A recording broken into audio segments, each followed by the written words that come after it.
আমি কিনেছি এই লাক্সারিয়াস প্রাইভেট জেটটা, আর এই পাইলট যদি এর ভেতরে 100 দিন আটকে থাকতে পারে এটা ওরও হয়ে যাবে। কি?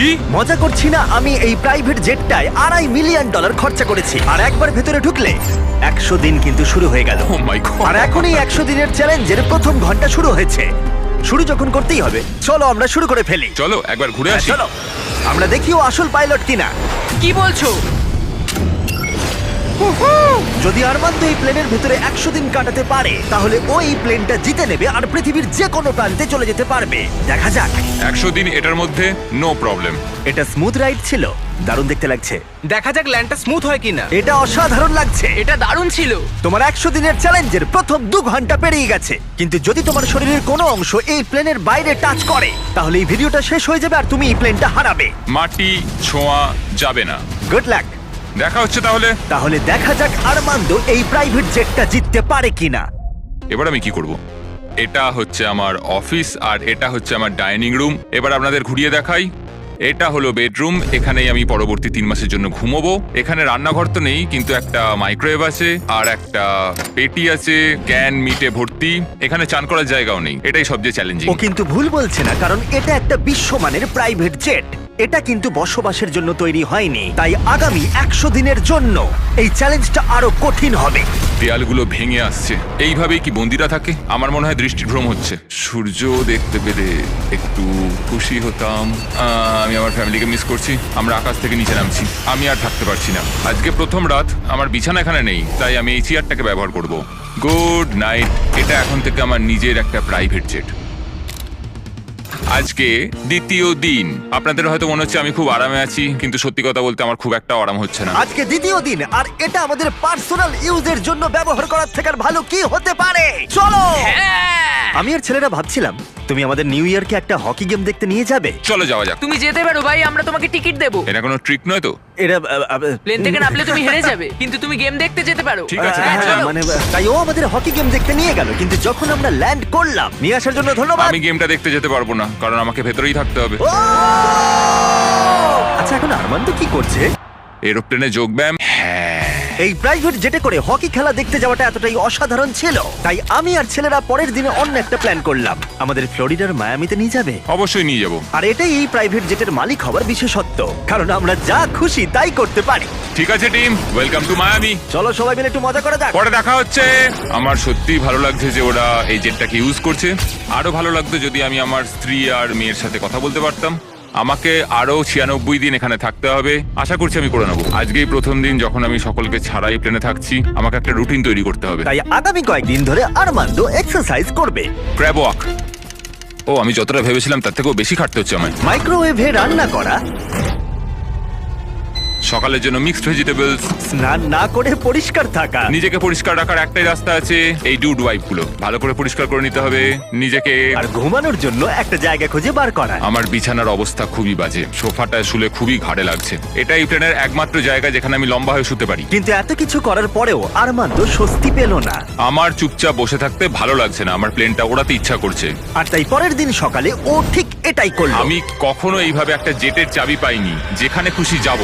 আমি নায়াগ্রা ফলস যাব, আমি ওপর থেকে নিচে সকলকে দেখবো। এটা দারুণ, আমি এরকম সিনারিও আগে কখনো দেখিনি। আমরা নায়াগ্রা ফলসের 4000 ফিট ওপরে রয়েছি। কোনো জেট প্লেন এত উঁচুতে আসেনি। এই প্লেন চালাতে 2 জন পাইলটের দরকার হয়, আর আমার সাথে একজন দারুণ ক্যাপ্টেন রয়েছেন। সবথেকে ভালো সত্যি সব থেকে ভালো।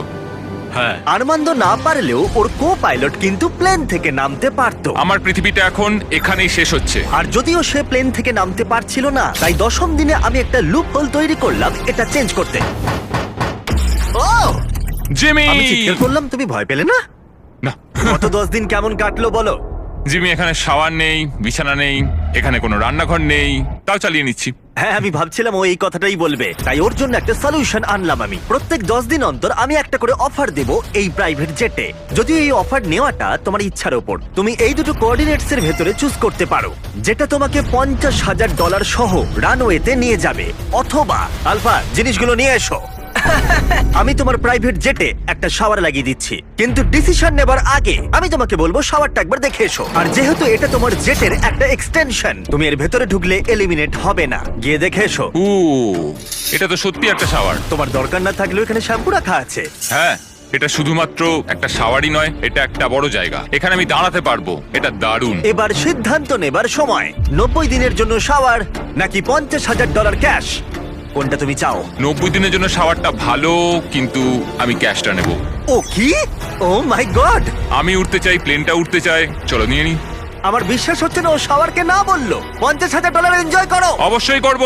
আর এখন আমি এই স্পেসিফিক পাইলট সম্পর্কে ভাবছি যে ওর জন্য শ্যাম্পুর অফারটা একেবারেই ভালো ছিল না। এই কোঅর্ডিনেটটা অব্দি পৌঁছতে পারলে আমি $50,000 ক্যাশ পাবো। তার মানে এই $2.5 লাখ জেটটা ছাড়াও আরমান্দো এই চ্যানেলের সব থেকে বড় পুরস্কারের বিজেতা হতেই পারে। $50,000 চান না করার জন্য আর কিছু চাই না। আমার আজকে রাতে সবচেয়ে বড় প্রবলেম হলো আমি এই $50,000টা কোথায় রাখবো। তো এটা আমার পরিবারের খুবই কাজে লাগবে। আমি এবার ঘুমোতে পারবো, সারা রাত টাকার সুন্দর গন্ধ শুকবো। এই চ্যালেঞ্জে আমার সবচেয়ে অদ্ভুত কাজ হলো আমি কি করে এতগুলো টাকাকে অল্প টাকায় পরিবর্তন করে এই প্লেনটার ভেতর সাজিয়ে রাখবো। আমার নিজেকে এখন কোটিপতি মনে হচ্ছে। আমি এবার টাকার উপর ঘুমাবো। $50,000 হয়তো ওকে ঘুমোতে সাহায্য করেছিল, কিন্তু আরমান্দোর মাথায় নতুন একটা চিন্তা এলো। আমি যদি ওই জেটের চাবিটা পাই, আমি সেটাকে নিয়ে ঠিক কি করব? এটাকে আমি বেছে দেবো নাকি এটাকে রেখে দেবো? আরমান্দোর মতো পাইলটের কাছে এই জেটটা জেতা একটা স্বপ্নই বটে, কিন্তু একটা সমস্যা ছিল। আমি একটু হিসেব করে দেখলাম, এই চ্যালেঞ্জটার পর আমাকে যদি প্লেনটা 3 মাসের জন্য রাখতে হয়, হ্যাঙ্গারের জন্য $8,000 খরচ হবে, ইন্স্যুরেন্সের জন্য $10,000, মেইনটেনেন্সের জন্য $30,000। হ্যাঁ, এটা সত্যি যে এই প্রাইভেট জেটটার দাম পরে বেড়ে যেতে পারে। তাই এই ভিডিওতে ও এই $2.5 মিলিয়ন ছাড়াও আরো বেশ কিছু পুরস্কার জেতার সুযোগ পাবে, যেটা শেষে বোঝা যাবে। তাই ও যদি এই জেটটা জিততে পারে, তাহলে ও এটাকে মেনটেন করতে পারবে আর পরিবারের স্বপ্ন পূরণ করতে পারবে। আমি এখন বসে বসে ভাবছি আমার পরিবার আর আমার বন্ধু সবাই মিলে এই প্লেনটায় করে দারুণ দারুণ জায়গায় আমরা ঘুরে বেড়াচ্ছি। আমি সেটাই ভাবছি। আমার মনে হচ্ছে আমাকে জিমির থেকে এখন অনেকগুলো টাকা জিততে হবে। আমি এখন এটাই ভাবছি যে মিলিটারি সার্ভিসটা আমায় অনেক কিছুই শিখিয়েছে। ওখানে আমি খুব এক্সাইটেড থাকতাম আর খুব হ্যাপিও থাকতাম, কিন্তু তারপর আমার মোহভঙ্গ হলো আর আমি আমার জীবনকে ঘৃণা করতে শুরু করলাম। তারপর আমি আবার একটা আশার আলো দেখতে পেলাম। 14 দিন হলো এই চ্যালেঞ্জের 2 সপ্তাহ হলো আরমান্দো নিজের মতো থাকার চেষ্টা করছিল। খাবারটা দারুণ হয়েছে।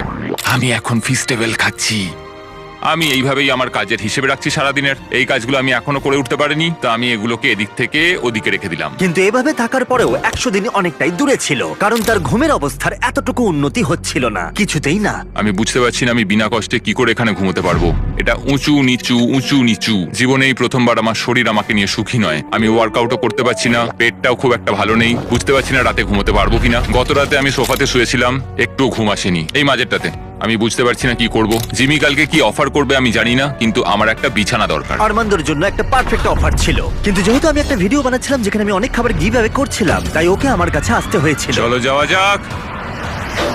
আর ওকে ফ্লাইটের জন্য ধন্যবাদ জানাতে আমি ওর জন্য স্পেশাল খাবার নিয়ে এলাম। যেহেতু আমরা ফিলাডেলফিয়ায়, তাই কিছু ফিলি চিজ স্টিক্স নিয়ে এলাম। নর্থ ক্যারোলিনার ফ্লাইট কতক্ষণের? 48 মিনিট। ও তাই নাকি? এই প্রাইভেট জেটটা কিন্তু দারুণ। আগামীকাল চ্যালেঞ্জের 20তম দিন। সময় চলে যাচ্ছে। চলো এবার যাওয়া যাক। চলো যাওয়া যাক। সাধারণত 20তম দিনে আমার অফার থাকে, কিন্তু ওকে সম্মান জানাতে আরমান্দোর ঘুমের জন্য আমরা এই ব্যবস্থাটা করলাম। তোমার 20তম দিনের অফারটা হলো এই কাস্টম ইনফ্ল্যাটেবল বেড, যেটা এই প্লেনের জন্য তৈরি। অথবা আমি তোমাকে কোঅর্ডিনেটস দেব। পৃথিবীর কোনো এক প্রান্তে একটা রহস্যময় বাক্স লুকানো আছে, আর যার ভিতরে যে কোনো কিছু থাকতে পারে। তাতে $2.5 লাখ থাকতে পারে, অথবা একটা টেসলা, যেটার দাম কিন্তু এই জেটের থেকেও বেশি। ও ভাই, আগামীকাল তোমার সিদ্ধান্ত আমরা জানবো, তাই ওকে আমরা সেই রাতে বিদায় জানালাম। ও হয়তো বেডটা ট্রাই করবে, কিন্তু আমরা ভাবিনি যে ও চিজ স্টিক স্যান্ডউইচ নিয়ে ঘুমাবে। সত্যি কথা বলতে ওর ঘুমের বড্ড দরকার ছিল। এই ছিল প্রথম রাত যখন আমি ভালোভাবে এই প্লেনের ভেতর ঘুমোতে পারলাম। দেখা যাক ওই ইনফ্ল্যাটেবল বেডটাকে বেছে নেয় নাকি এই রহস্যময় বাক্স, যেটার মূল্য কিন্তু আসলে প্রায় $2.5 লাখ।